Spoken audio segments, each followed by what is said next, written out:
کیونکہ اسلام جانتا ہے، محمد رسول اللہ کو معلوم ہے، ایک عورت کی سب سے بڑی عزت وہی چیز ہے، شرمگاہ۔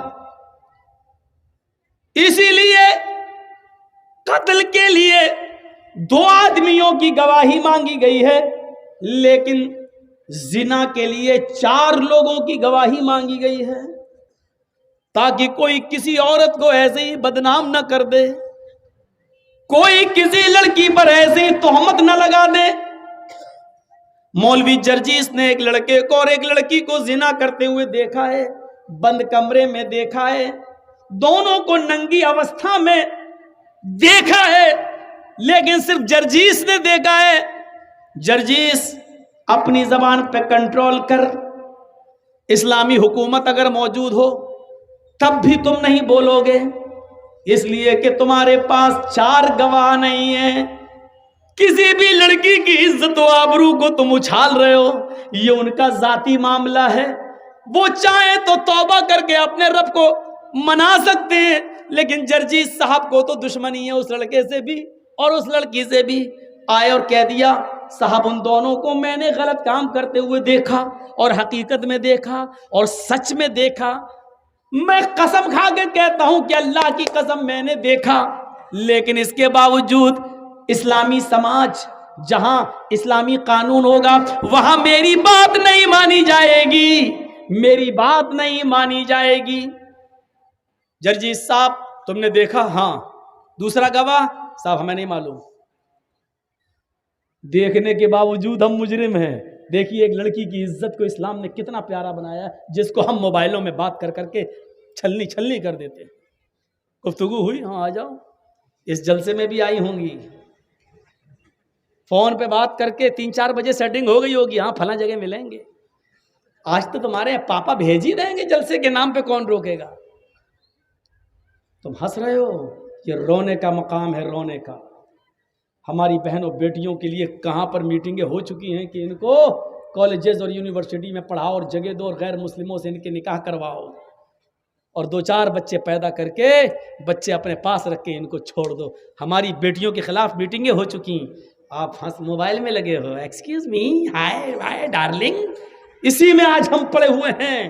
یاد رکھو جس راستے پہ تم چل رہے ہو، اللہ کی قسم یہ راستہ تمہارے گھر تک جاتا ہے، تمہاری دہلیز تک جاتا ہے۔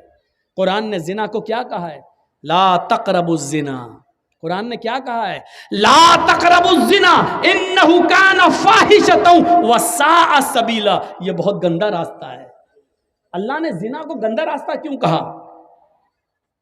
زنا کو یہ نہیں کہا گندا کام، اللہ نے کیا کہا؟ گندا کام تو ہے ہی لیکن بہت گندا راستہ بھی ہے۔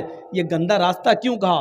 پورے 1 سال تک میں یہی ڈھونڈتا رہا کہ جب زنا گندا کام تھا تو گندا کام کہہ دیا تھا اللہ نے، کافی تھا، لیکن گندا راستہ کیوں کہا ہے؟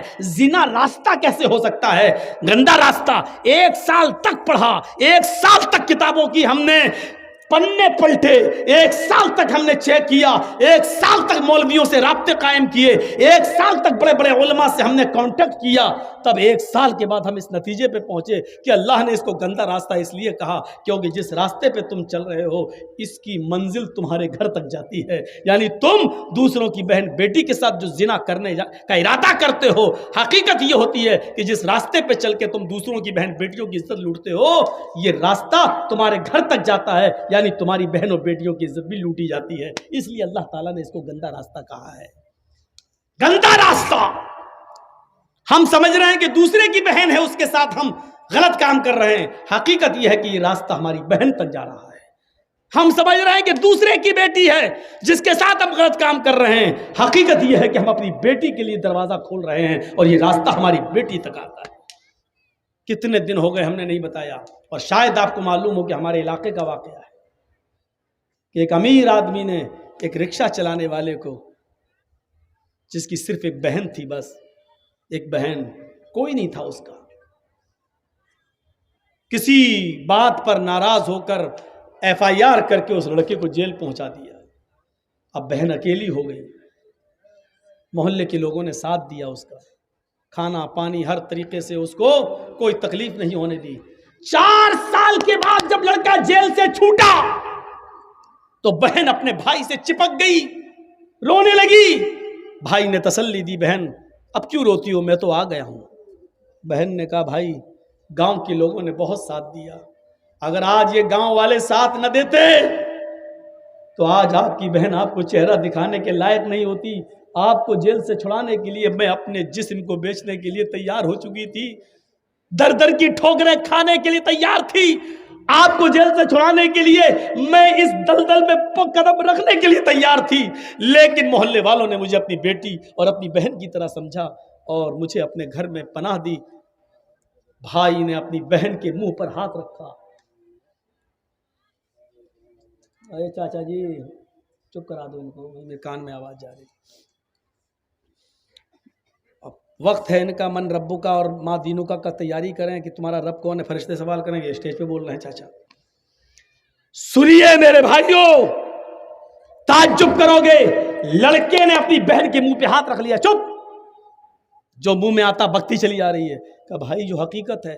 چپ, کون ہے جو میری بہن پر غلط نظر ڈال سکے؟ آج تک اس زمین کی دھرتی پر آسمان کے نیچے کسی ماں نے وہ بیٹا پیدا نہیں کیا جو میری بہن پر غلط نظر ڈال سکے. بہن نے کہا بھائی اتنا وشواس ہے میرے اوپر؟ کہا نہیں تیرے اوپر نہیں, اپنے اوپر. کہا ہے کیسے؟ کہا میری بہن تو جانتی ہے کہ تیرا بھائی کیا کرتا ہے؟ کہا رکشہ چلاتا ہے. تیری بہن تیرا بھائی صبح اٹھتا ہے شام تک رکشہ چلاتا ہے, تجھے پالتا ہے پوستا ہے اور تیرے جہیز کے سامان کی تیاری کرتا ہے, تیرا گھر بسانے کی تیاری کرتا ہے.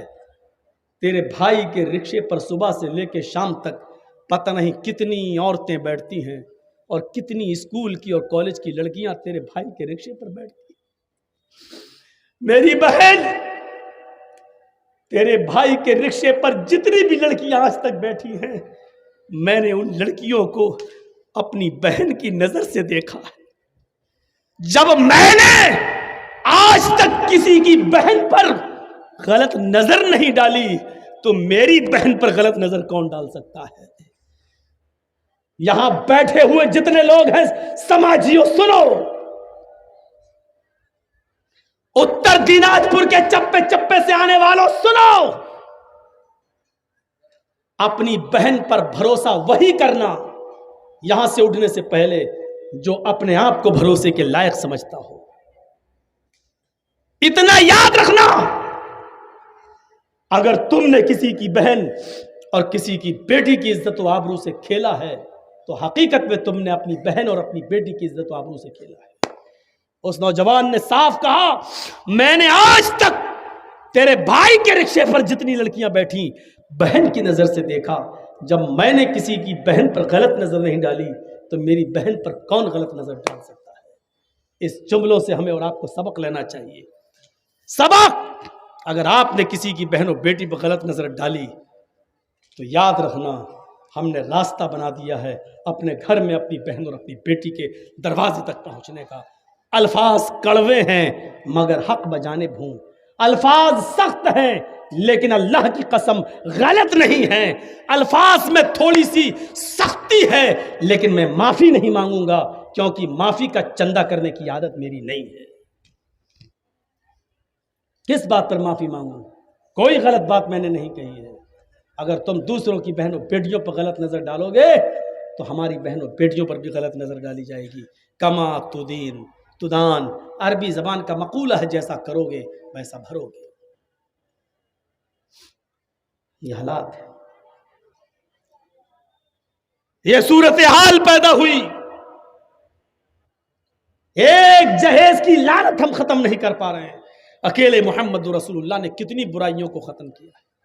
شراب مکے میں بہہ گئی, جوا ختم ہو گیا, اور امن و امان ایسا کہ آج بھی سعودی عرب کے اندر اگر 5 ریال اور 10 ریال بھی پڑے ہوں تو ڈر سے کوئی اٹھاتا نہیں ہے. اگر اٹھا لیں گے کیمرے میں ریکارڈ ہو گیا تو کہیں میرا ہاتھ نہ کاٹ ڈالا جائے. آج بھی امن و امان اور شانتی کا ایسا گہوارہ بن گیا ہے ہمارا عرب ملک. آپ غور کر رہے ہیں؟